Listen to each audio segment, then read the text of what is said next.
So today we'll be covering the key features of a Indian constitution.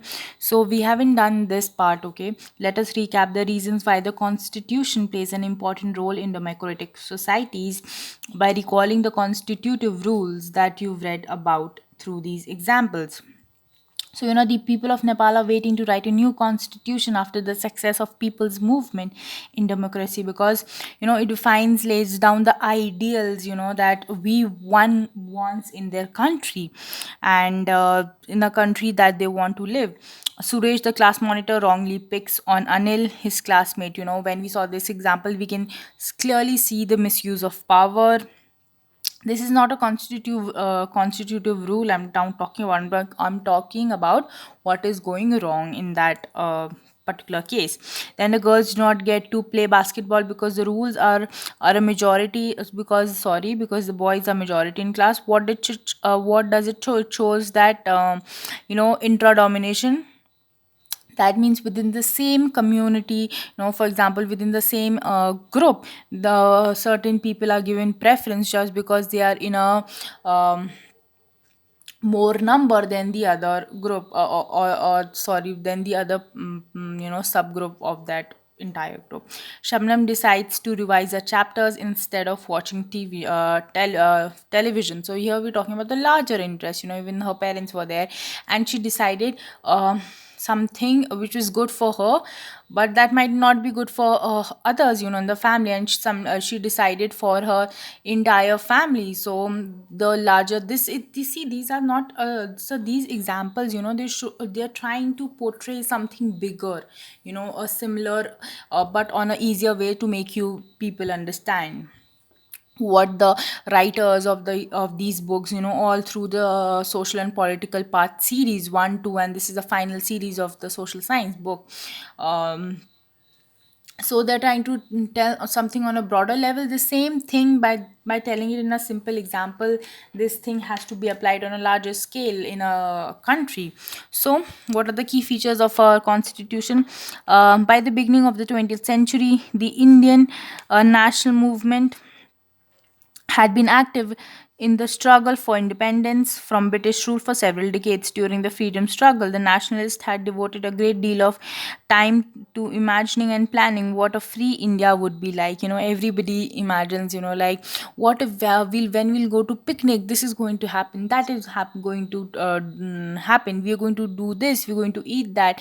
When we go to cycling, we are going to, look at the scenic view there and there, and we decide. So that's what happening when we are going to get independence from the British rule. We are planning and imagining that what should our India look like under the British. They had been forced to obey rules that they had very little role in making. The long experience of authoritarian rule, matlab somebody is giving you direct, just somebody giving you rules and you have to simply follow it. Under a colonial state convinced the Indians that free India should be a democracy in which everyone should be treated equally and be allowed to participate in government. What remained to be done then was to work out the ways in which a democratic government would be set up in India and the rules that would determine its functioning. So we had to then look for the rules and how the functioning would all be done. This was done by, not by one person. And if you think that only one person was responsible for, forming all the rules and drafting it, then no, it was done by a group of around 300 people who became members of the Constituent Assembly in 1946, and who met periodically for the next 3 years to write the Indian Constitution. So this is very important, that if you think that only one person was responsible for making and coming up with the final version of our constitution, then no, around 300 people have devoted their time for around 3 years, starting from 1946, and who've met periodically. Wait, let me show you. I think in the starting of the chapter we saw that, first time it was in 1934, where they Indian National Congress decided that we'll have a drafting committee. But in December 1946, and between November 1949, the Constituent Assembly was drafted and everything was done. So this is important. Okay. Yeah, these members of the Constituent Assembly, e- can you see it properly? Yeah, had a huge task before them. The country was made up of several different communities who spoke different languages. We have different communities, different languages, belong to different religion, and had distinct cultures. All when the constitution was being written, India was going through a considerable turmoil. The partition of the country into India and Pakistan was imminent. Some of the princely states remained undecided about their future, and the socio-economic condition of the vast mass of peoples appeared dismal. All of these issues played on the minds of the members of the Constituent Assembly as they drafted the constitution. So everything, whether we talk about different communities, different religions, the distinct cultures we have, the different languages we speak, the socio economic condition of the people of our country, everything was taken into account while drafting this constitution. All of these issues played important on the roles on the minds of the members of the Constituent Assembly as they drafted the constitution. They rose to the occasion and gave this country a visionary document. A visionary matlab vision, the vision to see forward and imagine a new country with all the values around.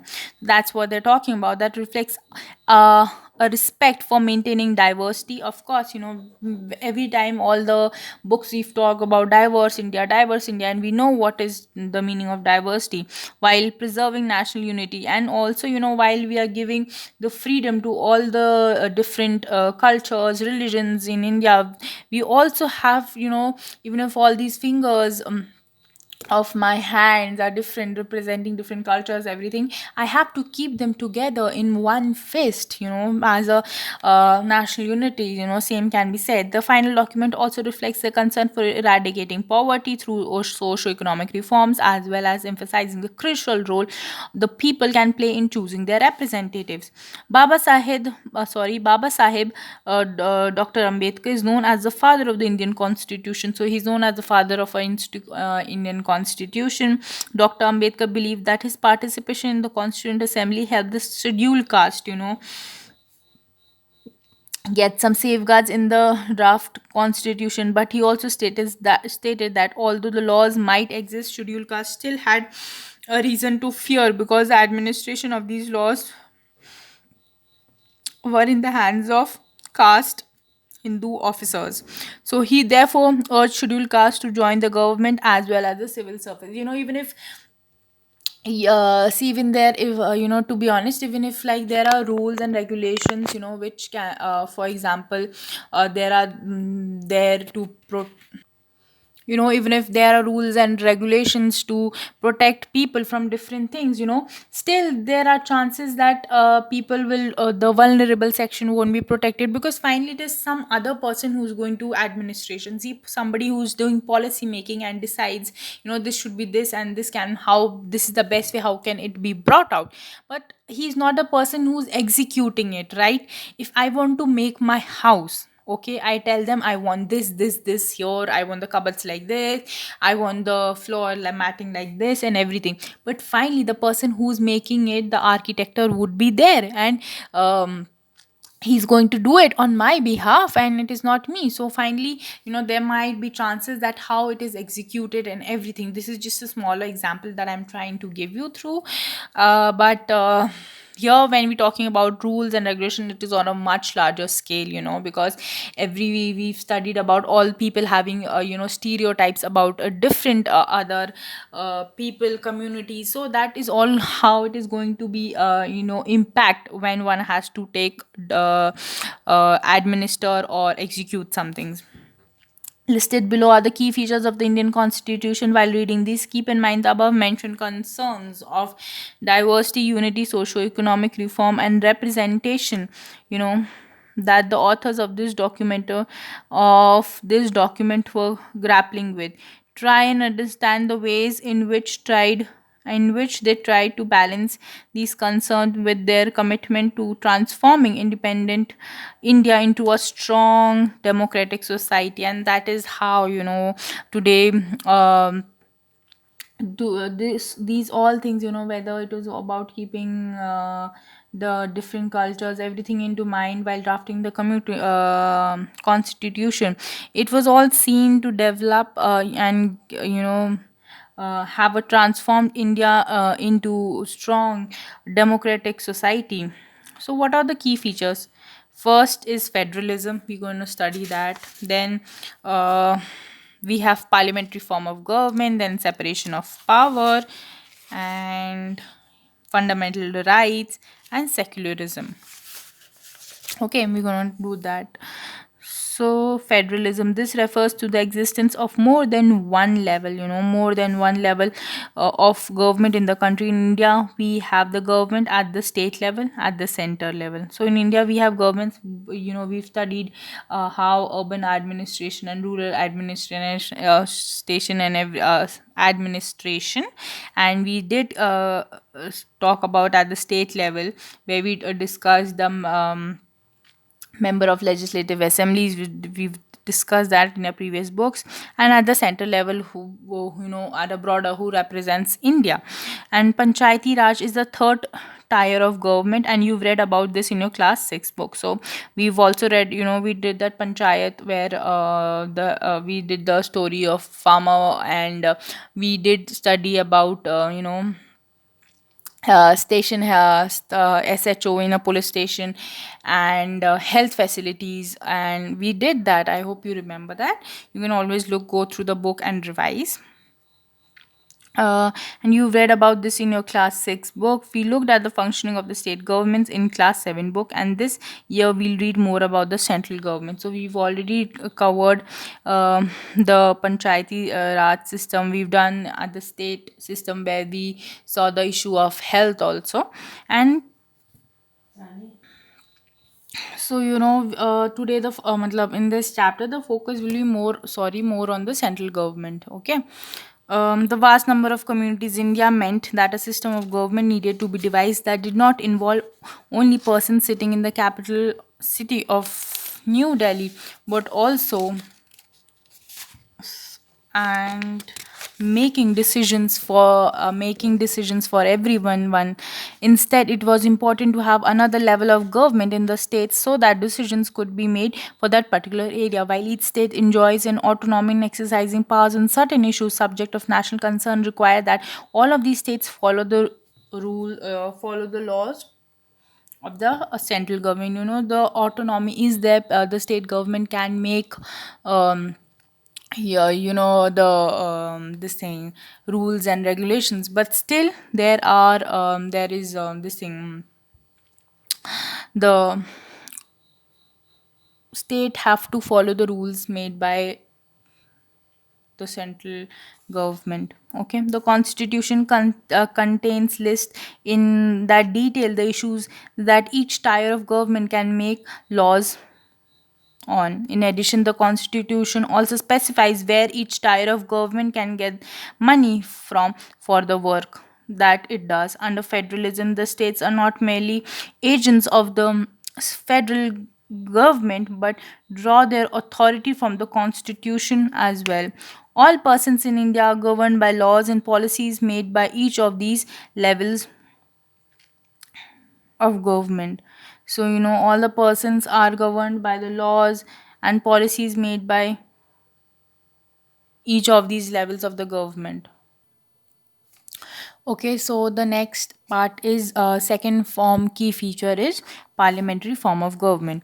The different tiers of government that you just read about consist of representatives who are elected by the people. Your class 7 book began with the story of Kanta, who was standing in line to vote during an election. The Constitution of India guarantees universal adult franchise for all citizens, where when they are making the constitution, the members of the Constituent Assembly felt that the freedom struggle had prepared all masses for universal adult suffrage, and this would help encourage a democratic mindset and break the clutches of traditional caste, class, and gender hierarchies.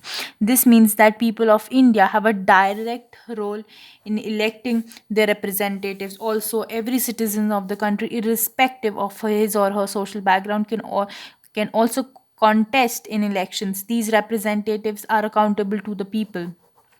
You will read more about representation, why representation is crucial to democratic functioning in Unit 2.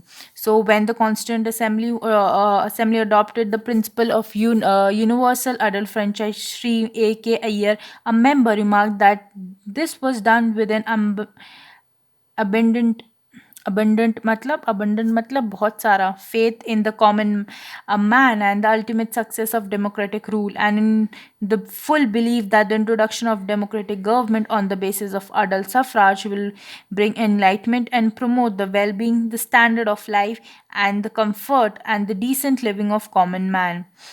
This is a people, people are standing here to cast their vote. Second, members of the Constituent Assembly feared that the executive might become too strong and ignore the responsibility to the legislature. The Assembly therefore included a number of provisions in the Constitution to limit and control the actions taken by the executive branch of the government as a whole. So, it also has apart from giving power to the people, to the people who are going to administer, it also has given them restrictions, limitations, so them they don't misuse their power. Then third feature is separation of powers. According to the constitution, there are three organs of the state. First is legislature, then executive, and then judiciary. The legislative refers to our elected representative. The executive is a smaller group of people who are responsible for implementing laws and running government. The judiciary, of which you all will read more in Unit 3 of this book, refers to the system of courts in this country. In order to prevent the misuse of power by any one branch of the state, the constitution says that each of these organs should exercise different powers. So that is why, so that there's no overlap of power and there's no misuse, everybody is given different powers and to exercise. Through this, each organ acts as a check. Each organ acts a check on the organ of on the other organ. So here means that they can keep an eye on the other organ. They can keep whether they are not crossing their power, and this ensures a balance of power between all the three. The word state is often used in this chapter. This does not refer to state government. Rather, when we use state, we are trying to distinguish from the government is responsible for administering and enforcing law. The government can change with elections. The state, on the other hand, refers to the political institution. Government can change with elections, whereas when we talk about government, it is responsible only for administrating and enforcing law. But when we talk about the state, it refers to the political institution that represents a sovereign people matlab who can rule themselves and by themselves, and elect people who can represent them, who occupy a definite territory. In a definite territory, we can thus speak of the Indian state, the Nepal state, etc. The Indian state has a democratic form of government. The government or executive is one part of the state. The state refers to more than just the government and cannot be used interchangeably with it. So the state and government are very two different. When we talk about state, we are talking about larger, for example, the Indian state or the Nepali state. Here we are talking about the political institution, within which which represents amount, sorry, not amount, which represents people, the sovereign people who have the authority. Sovereign, when we say that they have the authority to elect their representatives and through elections and in a definite territory. Matlab, there's a territory we're talking about. When we say this territory, I'm talking about the sovereign people, all the people here in this territory. Discuss the different state and difference between state and government. With your teacher, we've done that. Next key feature is fundamental right. The section on fundamental rights has been referred to as conscious of the Indian Constitution.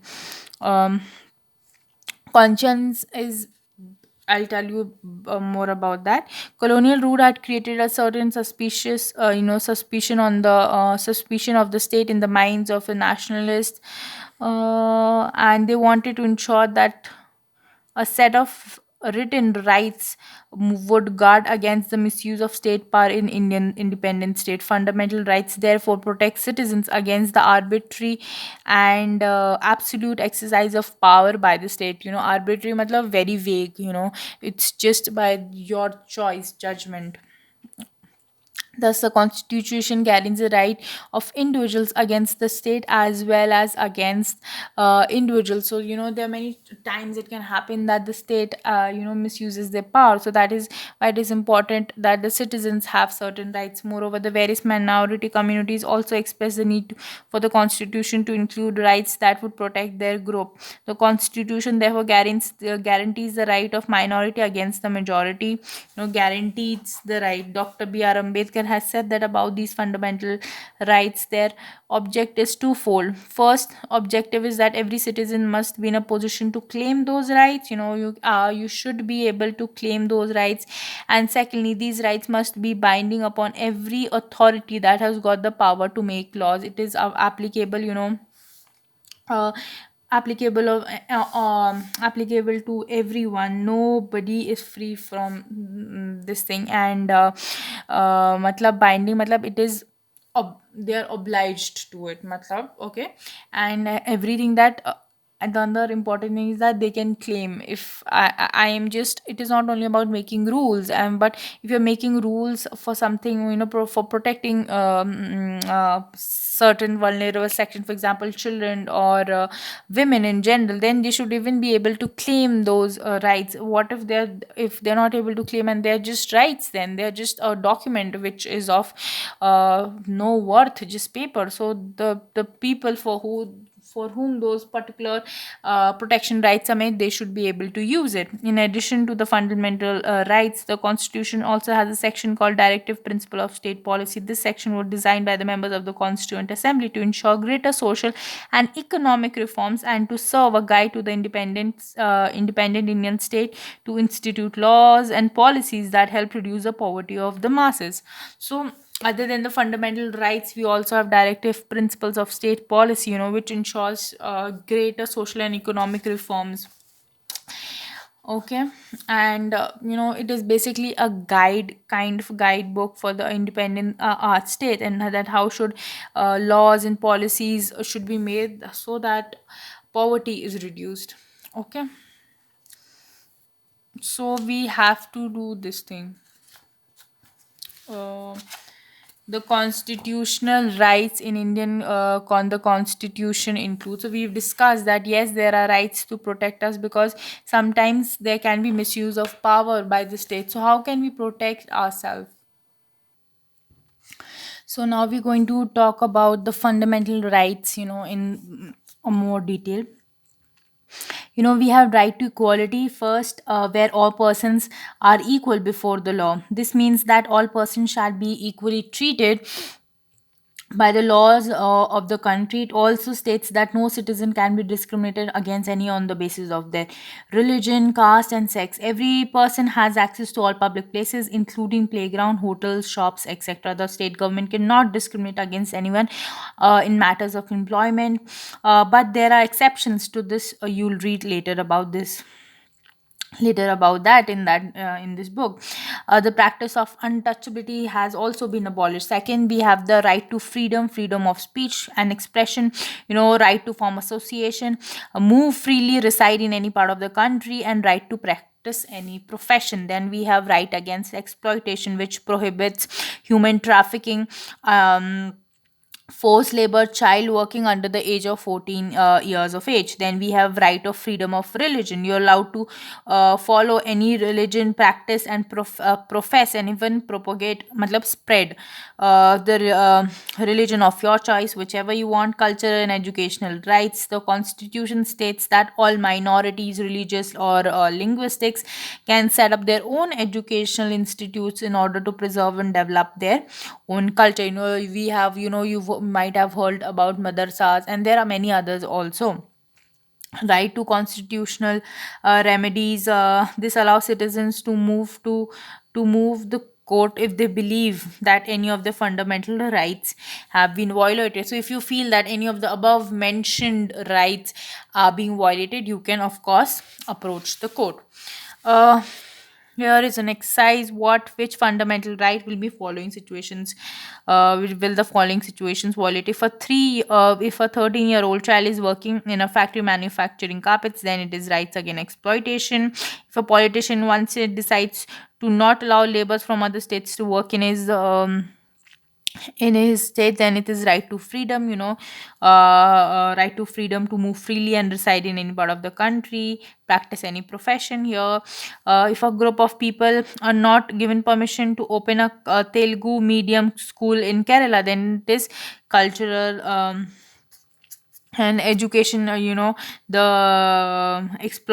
rights exploitation, where minorities, religious or linguistic, they are allowed to open up their institution educational institution to preserve, to develop their own culture. And if the government decides not to promote an officer of the armed officers for being a woman, then their right to equality is being exploited. Okay, now fifth is secularism. A secular state is one in which the state does not officially promote any religion as a state religion. We'll read more about in the later chapter. You will now understand the ways in which a country often determines the kind of constitution that a country adopts for itself. The constitution plays a crucial role in laying out the ideas that we would like all citizens of the country to adhere to, or adhere to matlab follow, stick to, including the representatives that we elect to rule us. Just like in the game of football, the change in constitutive rules will affect the game. Indian constitution has been changed over the years to reflect new concerns of the polity. Often a major change in the constitution means a change in the fundamental nature of the country. We saw this in the case of Nepal, and how it needs to adopt a new constitution after it has recently become a democratic society. The different features of the Indian constitution outlined above involve complicated ideas that are often not easy to grasp. Do not worry too much about this in this moment. In the rest of the book, we'll read more about and understand more substantially about what it means.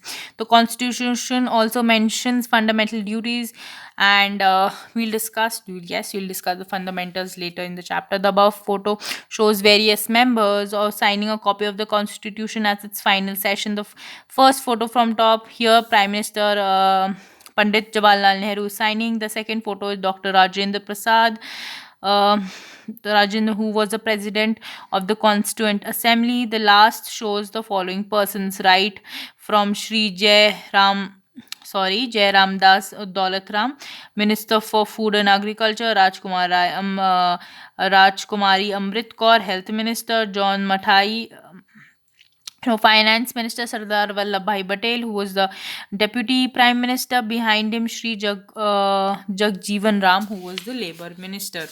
So, yes, now we are here. These are some of the exercises which we need to know and do. Why does a democratic need a constitution? So that there is no misuse of power, and all that we've mentioned in the previous pages, that how that every country, how it is to be ruled, and what are the rules and regulations that it is going to follow. Everything has to be written down. Look at the words of the two documents given below. The first column is from a 1990 Nepal constitution. The second is from a more recent constitution, interim. What do you mean by interim? It is mean interim matlab for the time being. That is not permanent, yes, but it is like for the time being, like a new government is going to be formed. For that, sometimes there was interim government matlab that is not permanent but temporary for that while.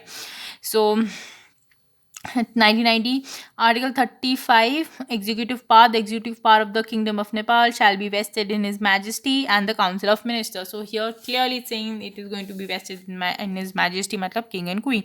Executive power. The executive power shall be vested in the Council of Ministers. Purely the power has been taken from the Majesty. What is the difference between who exercises executive power in the above two constitution? We've discussed that. Why do you think Nepal needs a new constitution today? Because firstly, it has changed from a monarch, from where a king used to rule. Now there's a democracy. People who's going to govern the nation is are going to be selected. In each of the following question, identify the minority. Write one reason why do you think it is important to respect the views of the minority in this situation. In a school with 30 teachers, 20 of them are male, then of course the female is the minority. In a city, 5% of the population are Buddhist, then Buddhists are the minority. In a factory mess, all the employees, 80% are vegetarians, then of course non-vegetarians or the vegans, or there are so many terms, new forms, they are there.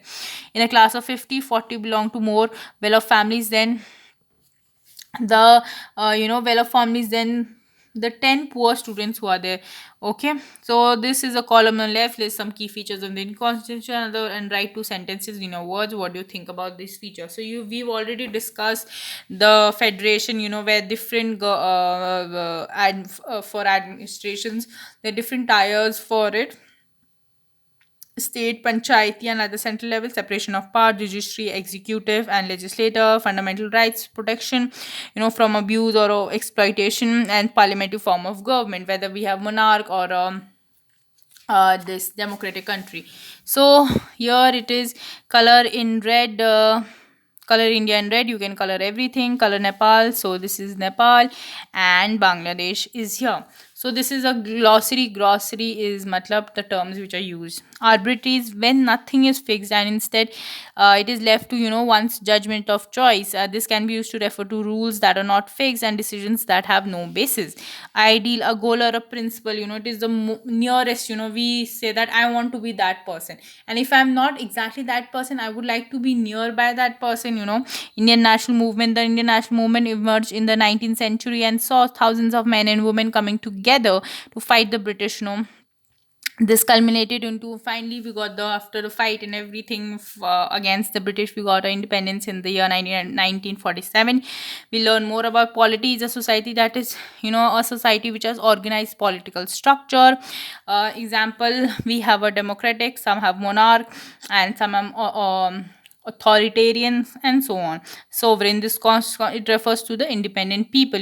So we talked about human trafficking, the practice of illegal buying and selling of different commodities across national borders. In this context, here it means to the illegal trade of human beings. You would be surprised, but even human beings are traded, particularly women and children. Tyranny is the cruel or unjust use of power, where one some one person, individual, or organization, overpowers, or an institution misuses its powers and overpowers all the other organizations which have been set up. So we've done the first chapter, and we'll do the next chapter in our next class. And yeah, till then, take care of yourselves, eat healthy, stay positive, and bye.